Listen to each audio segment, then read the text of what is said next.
So this morning we are on our second installment on the book of James. Now, as I shared with you, James is very interesting in terms of its structure. James wrote this letter and he said, listen, I'm writing this to the 12 scattered tribes. And then he mentions quite a few things right after the other, one after the other. And then he expounded that within his letter. He opened these topics that he entered into this first couple of verses, or the first portion of this letter. He opens that up within the book. Now, I'm first just going to read to you again so that we just can refresh our minds what James starts with and what we've done already and what we're leaning into this morning. Let's read together. James chapter 1 from verse 1. It says this: James, a servant of God and of the Lord Jesus Christ, to the 12 tribes scattered among the nations, greetings. Consider it pure joy, my brothers and sisters, wherever you face trials of many kinds, because you know that the testing of your faith produces perseverance. Now, that's the part where we said last time that the first portion of the book of James, we said it's not something we want to hear, but James says, consider it pure joy. Consider it pure joy when your faith is being tested, because it delivers perseverance. James says we've got to encourage one another with that. And then the very next verse, listen to this. It says, let perseverance finish its work so that you may be mature and complete, not lacking in anything. That we want. I don't want to lack in anything. I want to be mature. I want to be complete. I want that work to be restored in me. And then in that topic of perseverance, right after that, James says this. He says, he says in verse 5, if any of you lack wisdom, you should ask it of God, who gives generously to all without finding fault, and it will be given to you.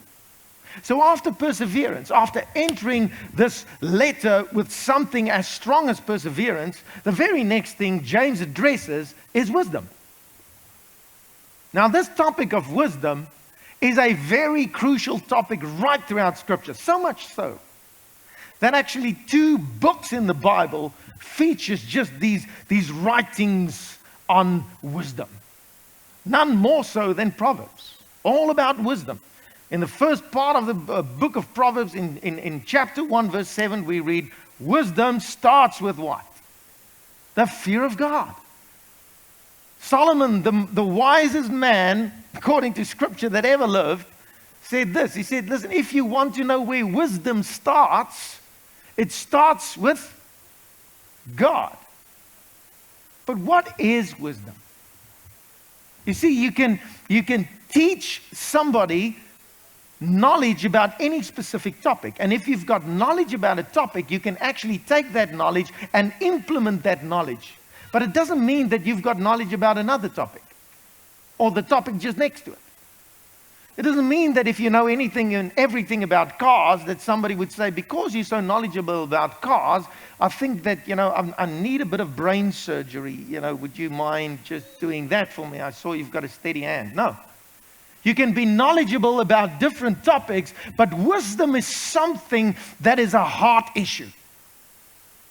Wisdom is not just something you learn about a specific topic. Wisdom is the knowledge that lives from within the depths of your soul and speaks into every area of your life. Now I'm going to open this up for you a little bit about what James says about wisdom, but it's important for us to know from the very beginning that wisdom does not start with you trying to get more wisdom in your life. Wisdom starts with Him. Without God, wisdom is impossible. There's a wisdom that we celebrate naturally. A wisdom that we think is not only worthwhile, but is to be applauded. Which the Bible and Scripture is very clear about the fact that you've got to be careful. There's 2 forms of wisdom. One has the right origin and the other not. Be very careful. It hides itself as wisdom, but it's dangerous. But then there's a wisdom that starts in Him, comes from Him, is given by Him. It's that wisdom that we should pursue. Now listen to how James shares this with us. So when he shared this with the 12 tribes, the scattered tribes amongst the nations, and said, listen, if you need wisdom, you need to ask God. You need to ask God. Why do you need to ask God? Verse 5, it says, if any one of you lacks wisdom, you should ask God, who gives generously without finding fault. In other words, without holding the fact that you don't have wisdom against you. Oh, you have with me for wisdom. Now you want wisdom. Yesterday you were so clever. Imagine if God did that to us. Well, where's all your wisdom now? How wise were you when I said you shouldn't go that way? Yep. He says, no, if you need wisdom, ask of God, who gives generously, without finding fault. He says, if you come to me for wisdom, I will not hold your unwise decisions of yesterday against you. Isn't that so? God says, come and ask me, and I will give generously, without finding fault. And then he just reiterates that. He actually affirms what he just said. He says, and he will give you. Can you read it? Is it what it says? He gives generously, without finding fault, and he will give it. So this is the first thing we know about wisdom. If you need wisdom, if you lack wisdom, if you're here this morning and you say, Pierre, I really don't lack wisdom, I've got it all, it's all right. Just write a few notes. You might share it with somebody else one day that needs wisdom. Maybe you have wisdom. I don't know.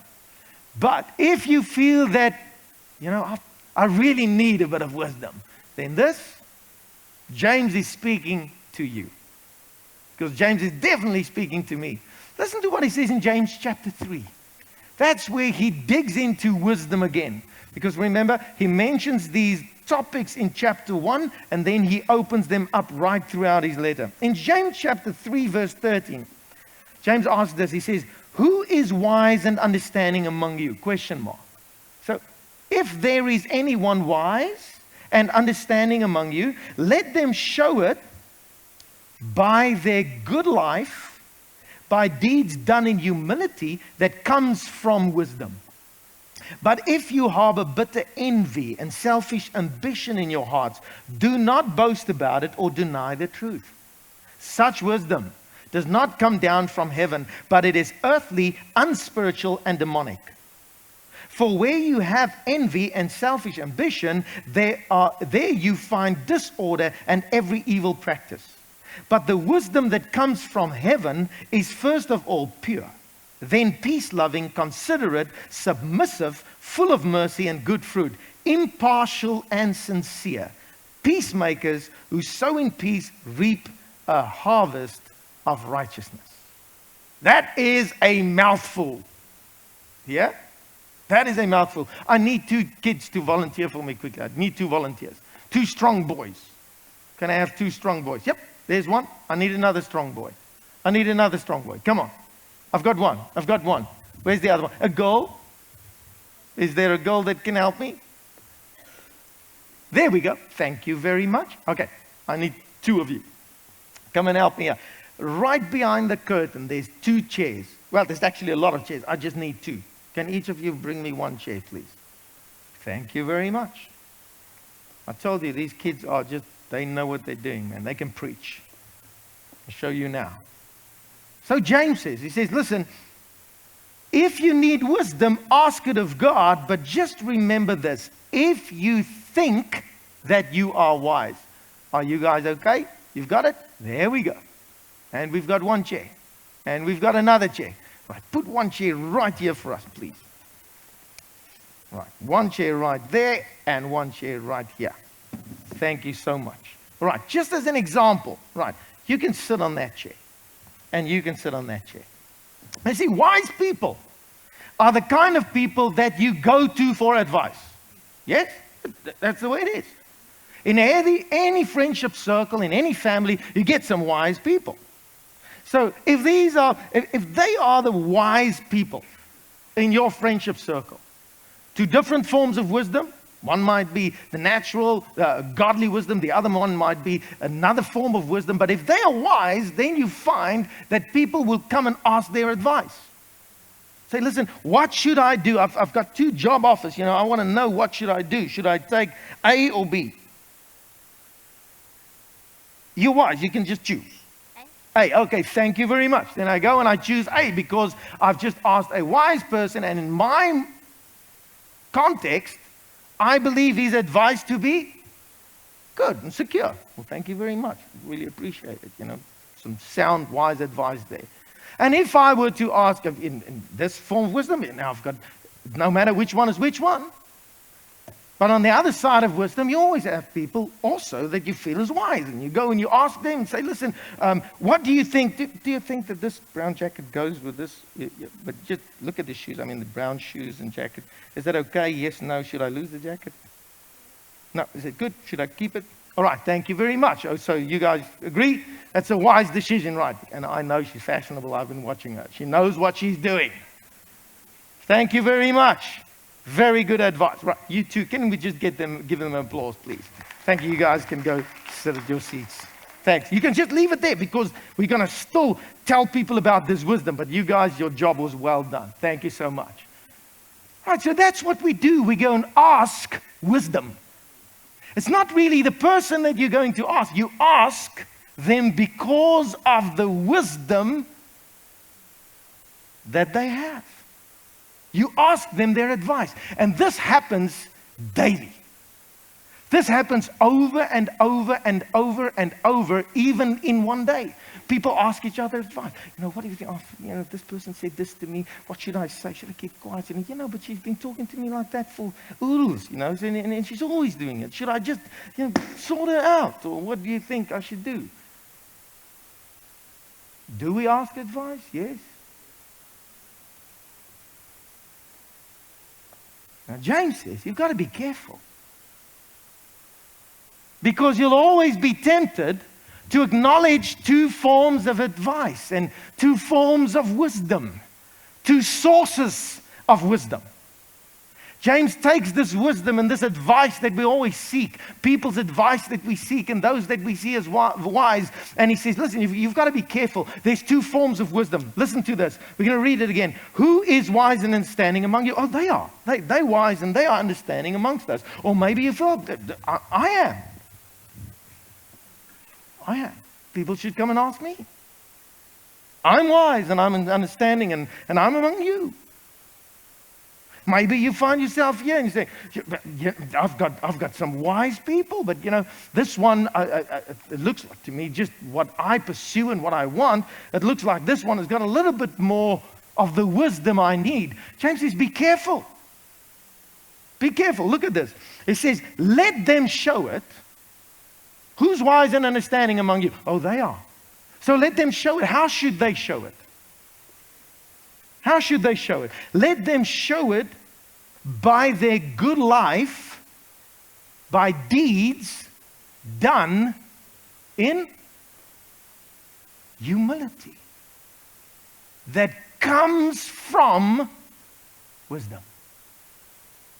James says there's a wisdom. He says, if this person, if this individual, who's wise and understanding among you, or this person is wise and understanding, then let them show it by deeds done in humility that comes from wisdom. Wisdom is not the one sitting in the seat. Wisdom is the source of the one sitting in the seat. Hello? Yep. And what did Solomon say? Solomon says wisdom starts with the fear of God. If the source is Him, that's the one you've got to be asking. Yes? I'm not saying you shouldn't ask and you shouldn't confer, but you should be sure about why and who you are asking and who you are conferring, even who you are praying with in terms of what you are asking of God.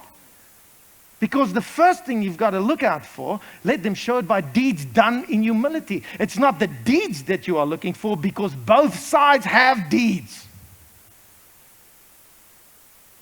It's got to be deeds done in humility, because that, deeds done from humility, comes from wisdom.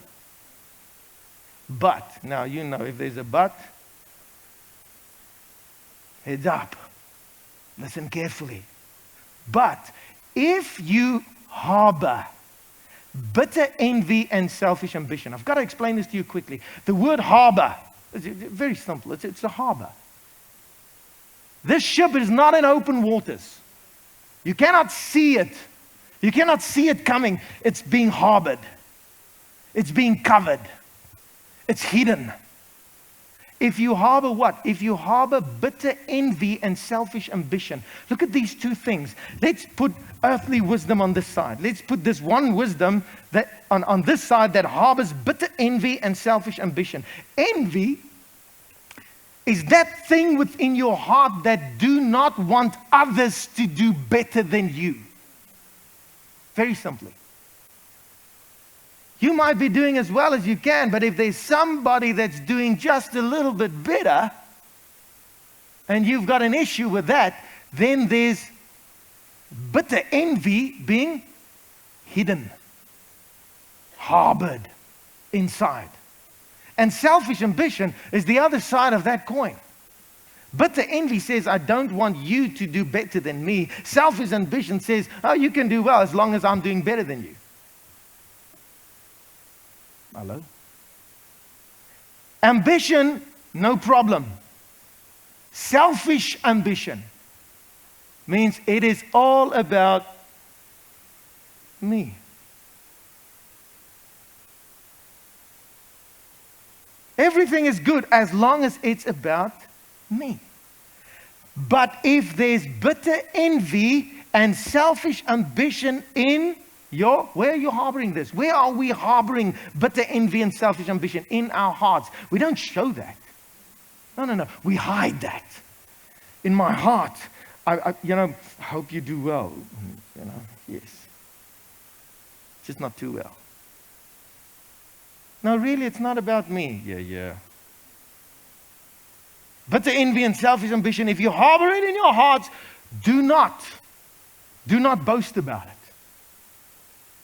Do not boast about it, and do not deny the truth. In other words, he's saying, if there's bitter envy and selfish ambition in your heart, then you've got to know that this wisdom, the source of this wisdom is not of God. And you've got to be careful, even if it's in your own heart.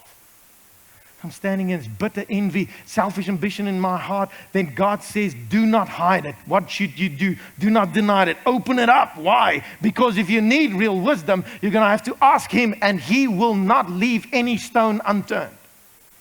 He will deal with every form of selfish ambition and bitter envy. He simply said, listen, lay down your life and follow me. You've got to be dead if you want to follow me well. Hello? You get that? You want to be wise? Die first. Yeah.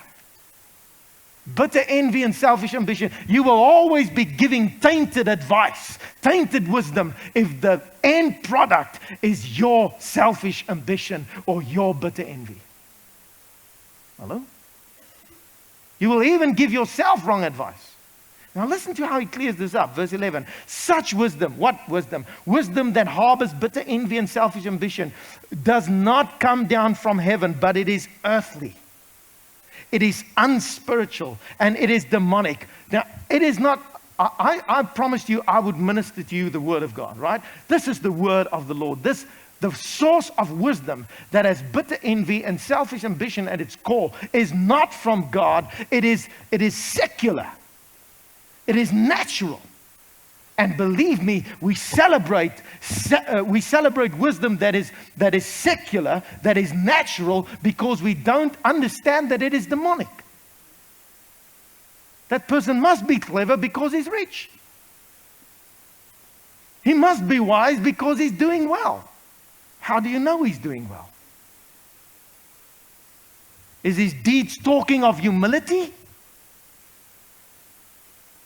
Is it deeds done in humility, or is it deeds done that speaks about selfish ambition and bitter envy? The key is the deeds good. The key is the heart of the deeds humble. Hello? We've got to learn what wisdom is. Otherwise, you'll be pursuing the wrong wisdom.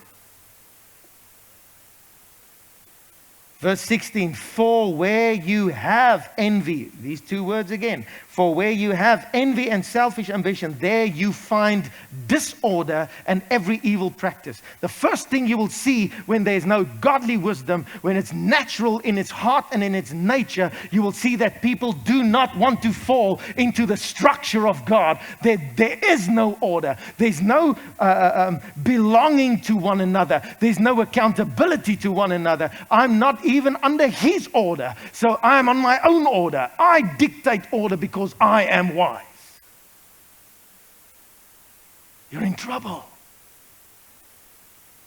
You do not know how futile your efforts of wisdom and at wisdom, pursuing wisdom is if you do not understand that there's two wisdoms.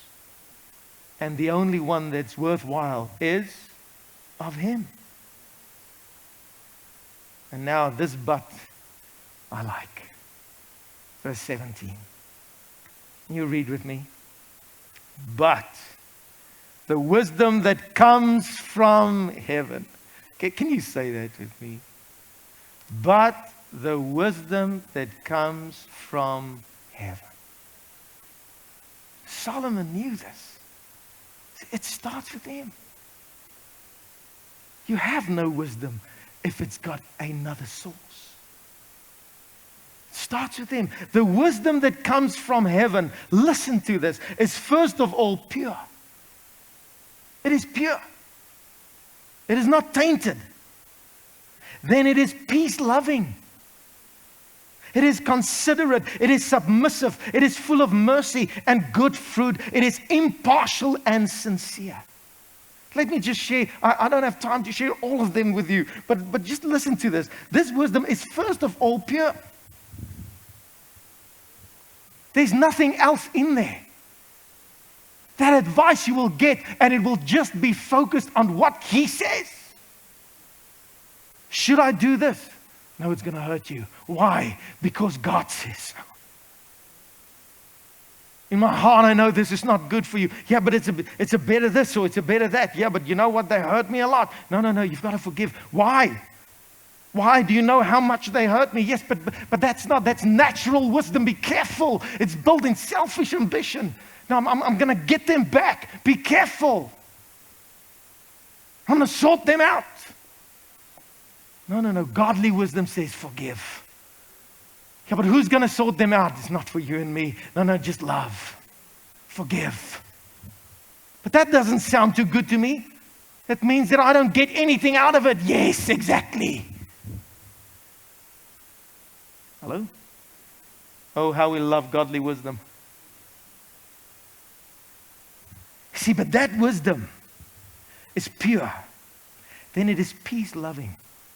It loves peace. Earthly wisdom loves being right. Because that feeds my selfish ambition. Godly wisdom is peace-loving. It says, I might be right, but I will not, at the cost of being right, lose my relationship with you. Beard, should we then lie? No. You should be truthful, lovingly,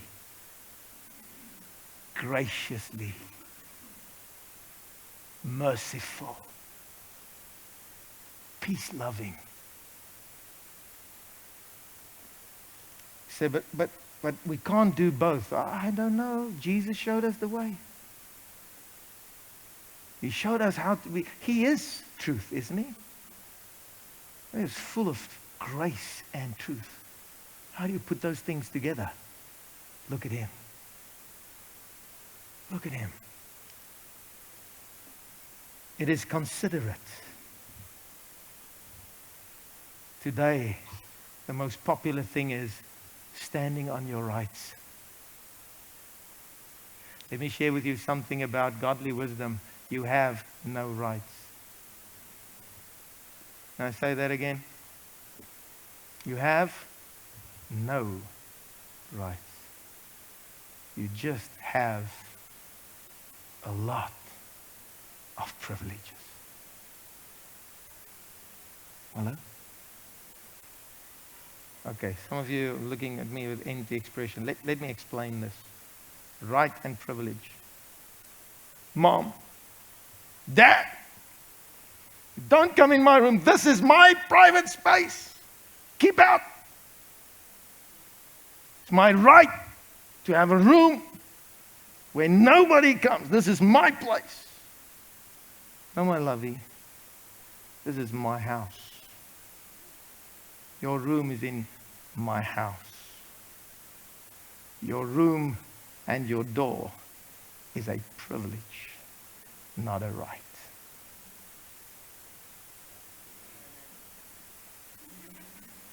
All the kids are going, please don't say amen. When you switch on the light in your room, it is a privilege because I'm paying synergy for that privilege. Oh, but it's my right. It's my room. Dad, Mom, you have to. I have to nothing. Whatever I do it because I love you.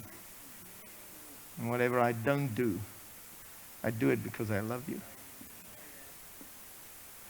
And now it looks as if you understand, right? Yeah? Okay, good. Now that you understand the principle, godly wisdom, it's not about rights. It's about love. It's about privilege. It's about peace. It's about being considerate. It's not about lording it over others. It's about being submissive. As he himself is the best example of. The highest authority ever. Reaching to those in the lowest and the most desperate situation. He did not hold on to his house to come and heal mine. He healed mine because he was considerate, because he was loving, because there is no bitter envy in him. There is no selfish ambition in him. Oh, might he just make me a little more like him. God, if I look at this, I fail miserably. I failed so many times. What should I do? James is going, hey, Piet, wait. I already told you, remember? Chapter 1, just go back. He who needs or lacks wisdom should ask. Ask of whom? Ask of him. Who gives? Abundantly. He gives without finding fault. I'm not here to tell you you lack wisdom. Actually, I am. You lack wisdom. We lack wisdom. But I'm here to share with you that we are invited by wisdom itself to come and ask. You know what? I don't need to say anymore. Would you join me and we'll ask him? Can we do that? Just asking God. We need wisdom. We need heavenly wisdom. Father, I simply want to just come with my brothers and sisters in this morning and say, Lord, I lack wisdom. I want to say this again, Lord, because my ears are a little bit difficult with these things. It always thinks it knows best. But I want my voice to resound in my own ears. I need your wisdom. I lack your wisdom. Father, I ask for me. We ask for us. We need wisdom, Lord. We need wisdom that comes from you, not from a culture that focuses on every other thing, every second here, that changes his mind over and over and over again. Lord, I ask of you. We ask of you. Lord, would you give me wisdom in my house? Would you give me wisdom with my relationship with my wife? Father, will you make me considerate? Lord, will you make me submissive? Will you teach me how to act in humble submission to the highest authority, you alone? Lord, I ask, and we ask, teach us wisdom, Lord, as we walk and journey in this world that you love so much. Teach us, Lord, to be peace-loving. Teach us, Lord, this is not just learning what to do, but knowing who is the source and knowing why we want to do the right thing in the first place. Teach us, Lord. We need your wisdom.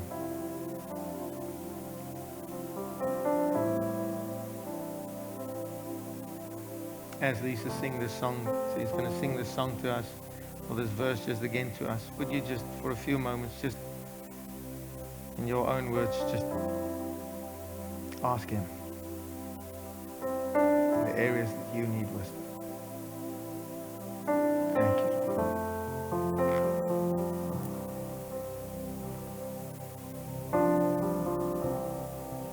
In the crushing, in the pressing, you are making new high.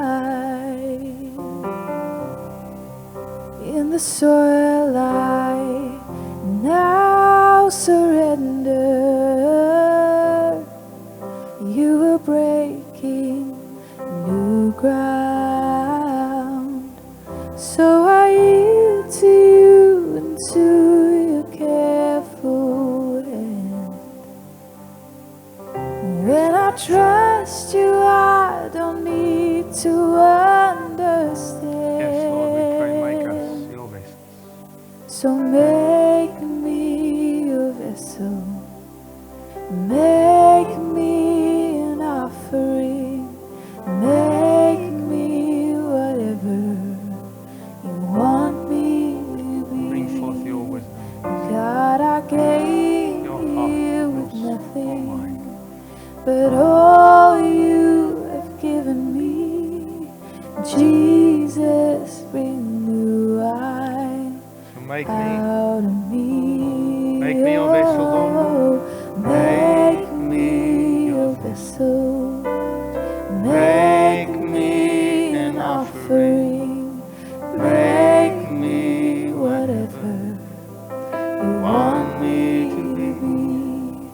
God, I came here with nothing, but all you have given me. Jesus, bring new wine out of me. James ends this teaching on wisdom, or this portion, saying this. It says this kind of wisdom is impartial and it's sincere. In verse 18 it says, peacemakers who sow in peace reap a harvest of righteousness.